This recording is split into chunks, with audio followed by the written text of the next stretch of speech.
मगर आज हैरत की बात ये थी कि जितनी जल्दी और जितनी उजलत और जितनी तेज़ी में प्रोसिक्यूशन पहले थी वो आज नज़र नहीं आई, क्योंकि प्रोसिक्यूशन टीम ने दोनों केसेस में आज अदालत में वो नहीं आने की उन्होंने जहमत नहीं की, जिस पे दोनों जज साहिबान काफ़ी बरम हुए FIA के ऊपर भी और नैब हकाम के ऊपर भी कि उनकी प्रोसिक्यूशन टीम आज क्यों नहीं आई, जबकि पूरे मुल्क को मालूम है कि आज इमरान खान साहब की और उनकी एहलिया की आज अपील्स और सस्पेंशन फिक्स्ड हैं। सो अब ये मामला जो है ये ट्यूसडे के दिन ये अब फिक्स्ड है और ट्यूसडे को अब अपील सुनी जाएंगी। और हमने आज जैसे कि आपने सुना कोर्ट में जज साहब को यही बताया कि इस्लामाबाद की कैपिटल टेरिटरी में 3 केसेस की सज़ा बैक टू बैक दिन के वक्त नहीं रात के वक्त ये सुनाई गई। रात के अंधेरों में ये ट्रायल्स जो हैं ये कंक्लूड हुए, ऑब्जेक्शनेबल मैनर में हुए, कंडेमनेबल मैनर में हुए, या जज साहब को कानून नहीं आता था, या उन्होंने CRPC नहीं पढ़ी थी, या उन्होंने कानून शहादत नहीं पढ़ा था, या उन्होंने फेयरनेस के कॉन्सेप्ट्स नहीं पढ़े थे, या उन्होंने आइन नहीं पढ़ा था कि एक शख्स के क्या राइट्स हैं जिसका ट्रायल हो रहा होता है। इतनी जल्दी थी, इतनी हेस्ट थी कि उन्होंने 15 दिन के अंदर ये बग़ैर जिरा के, बग़ैर क्रॉस एग्जामिनेशन के, बग़ैर 342 के बयान के, और सबसे अहम बात बग़ैर फ़ाइनल बहस के, ये हक़ होता है हर वकील का कि राइट टुवर्ड्स द एंड वो अपने केस को, अपने पॉइंट्स को वो आर्टिकुलेट करे, अपना केस हाईलाइट करे और जज को कायल करे अपने पॉइंट पर।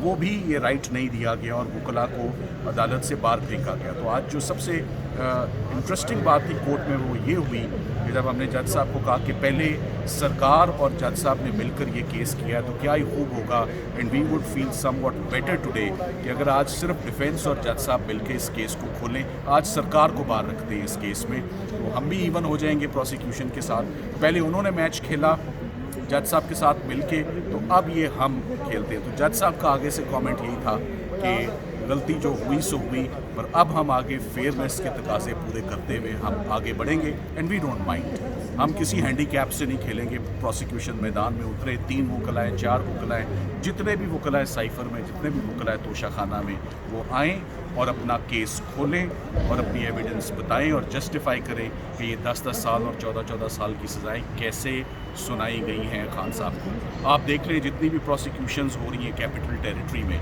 ये प्रोसिक्यूशंस कभी आपने पहले ना सुनी होंगी ना देखी होंगी। इस साइफर का केस ऑफ फर्स्ट इम्प्रेशन है। फॉरेन फंडिंग का केस कभी नहीं हुआ। मियाँ बीवी का ताल्लुकात, उनके आपस के मामले, प्राइवेट लाइफ, कभी नहीं ये क्रिमिनल कोर्ट्स की जीनत बनी। फॉरेन फंडिंग, सो आप देखें कि किस किस नौयत का केस, तोशा खाना का केस। इसका मतलब है कि प्रोसिक्यूशन के पास जो रियल क्रिमिनलिटी होती है वो है ही नहीं थी। उन्होंने बहुत कॉम्प्रिहेंसिवली उन्होंने एक्सप्लोर की, एग्जॉस्ट की, सर्च की। जब वो नहीं मिली तो दे रिजॉर्टेड टू दीज केसेस जो पाकिस्तान में कभी इससे पहले नहीं चले।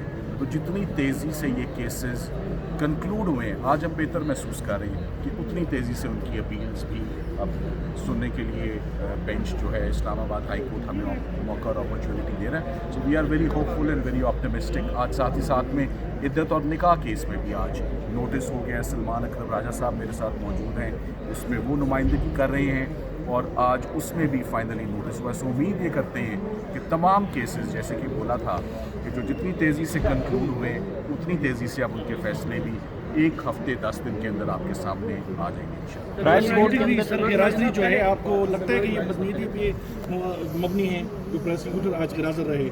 देखें, इस केस में हमें 1 मिनट की भी मोहलत नहीं दी जा रही थी पहले। तो अब जब उस केस कंक्लूड हो गया तो आज ओपनिंग लाइन ये थी कि वही लेवल ऑफ इंटरेस्ट और वही लेवल ऑफ हेस्ट अगर आज भी दिखाते तो अच्छा लगता। तो लगता यही है कि उनके जो अज़ाइम थे वो पूरे हो गए, मकासद पूरे हो गए। ऑफ कोर्स इसका डायरेक्ट नेक्सस और कनेक्शन इलेक्शंस के साथ था। इलेक्शंस हो गए तो अब प्रोसिक्यूशन मैदान से भाग गई है। पहले 3 इस्लामाबाद के लिए भी इससे पहले नहीं चले। तो जितनी तेज़ी से ये केसेस कंक्लूड हुए, आज हम बेहतर महसूस कर रहे हैं कि उतनी तेज़ी से उनकी अपील्स भी अब सुनने के लिए बेंच जो है इस्लामाबाद हाई कोर्ट हमें मौका और अपॉर्चुनिटी दे रहा है। So we are very hopeful and very optimistic. आज साथ ही साथ में इद्दत और निकाह केस में भी आज नोटिस हो गया। सलमान अकरम राजा साहब मेरे साथ मौजूद हैं, उसमें वो नुमाइंदगी कर रहे हैं और आज उसमें भी फाइनली नोटिस हुआ। सो उम्मीद ये करते हैं कि तमाम केसेस, जैसे कि बोला था कि जो जितनी तेज़ी से कंक्लूड हुए उतनी तेज़ी से अब उनके फैसले भी एक हफ्ते 10 दिन के अंदर आपके सामने आ जाएंगे इंशाल्लाह।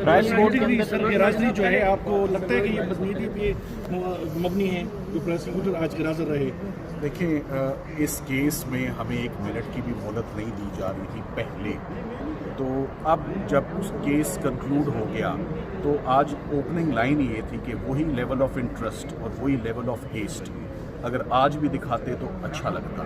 तो लगता यही है कि उनके जो अज़ाइम थे वो पूरे हो गए, मकासद पूरे हो गए। ऑफ कोर्स इसका डायरेक्ट नेक्सस और कनेक्शन इलेक्शंस के साथ था। इलेक्शंस हो गए तो अब प्रोसिक्यूशन मैदान से भाग गई है। पहले 3 इस्लामाबाद के लीडिंग लॉयर्स प्रोसिक्यूटर्स थे साइफर केस में, आज तीनों में से एक भी कोर्ट में मौजूद नहीं है। और उनके बिहाफ पर जब आज एडजर्नमेंट मांगी गई तो जस्टिस मियां गुल हसन साहब ने बहुत नाराज़गी का इजहार किया और बहुत गुस्से हुए कि आपको नहीं मालूम था कि आज अपील्स फिक्स्ड हैं, आप आज ये बात कर ही नहीं सकते, और हमें हिदायत दी कि अपील शुरू करें, केस किसी सूरत एडजर्न नहीं होगा। आसान अल्फाज में ये डिले टैक्टिक्स थे जी, ये डिलेइंग टैक्टिक्स थे जी। डिलेइंग टैक्टिक्स कब होते हैं, कब लोग मैदान से भागते हैं? जब केस कमज़ोर होता है।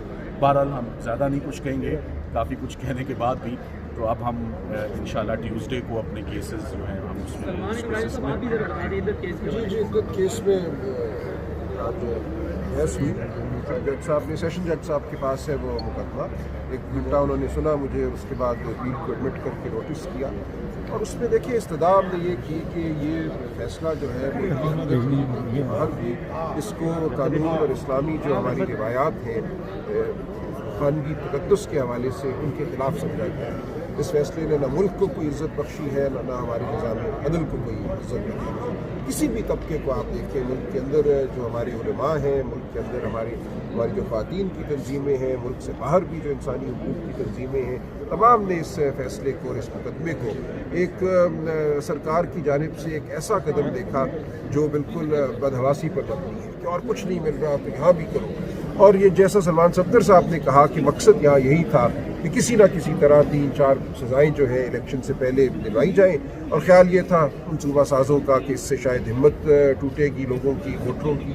लेकिन हमने देखा कि पाकिस्तान के अवाम ने जैसे इसका जवाब दिया, इन फैसलों का मैं समझता हूँ जवाब दिया, वो एक तारीखी नौयत का जवाब है। जिस तरह लोग निकले और उन्होंने वोट किया, तो अवाम तो अपना फैसला दे चुकी है। अब हमें अदालती फैसलों का इंतज़ार है और इंशाअल्लाह ये मुकदमा 11 तारीख को गया है। मुझे पूरी उम्मीद है कि हमें इंसाफ मिलेगा। आगे वज़ीर अदालतें, हाई कोर्ट, सुप्रीम कोर्ट, हर जगह हम जाएंगे। लेकिन जिस तरह ये मुकदमा चलाया गया, यहाँ भी यही हुआ। 2 दिन सुबह 9 बजे से रात 11 बजे अडाला जेल में हम खड़े रहे। 14 घंटे मुझे बहस करना पड़ी, गवाहों की पहले जरा, उसके बाद स्टेटमेंट्स, उसके बाद फाइनल बहस। ये तमाम हालात सामने हैं, हमारे कौम की अदालत के भी अब सामने हैं कि किस तरह ये ट्रायल चलाई गई। जिस तरह साइफर और दोशा खाना में हुआ, उसी तरह ये हुआ। तो मैं समझता हूँ वक्त आ गया है कि हम आगे बढ़ें। जो एक तारीख रात हमने काटी है इंसाफ के हवाले से और नाइंसाफ़ी के हवाले से, उसको अब छूटना चाहिए। इस मुल्क में अगर आगे बढ़ना है तो कानून के मुताबिक आगे बढ़ना होगा। आवाम की जो राय है, जमहूर की जो राय है, उसके मुताबिक आगे बढ़ना होगा। तो अभी बहुत सी जंगें हैं जो हमें लड़नी है, इलेक्शन के हवाले से भी लड़नी है, ये तमाम मुकदमात भी हैं, इनको भी हमें लड़ना है। और मुझे यकीन है कि पाकिस्तान की आवाम और पाकिस्तान की अदलिया सुखरू होगी और आइन और कानून का बोलबाला होगा।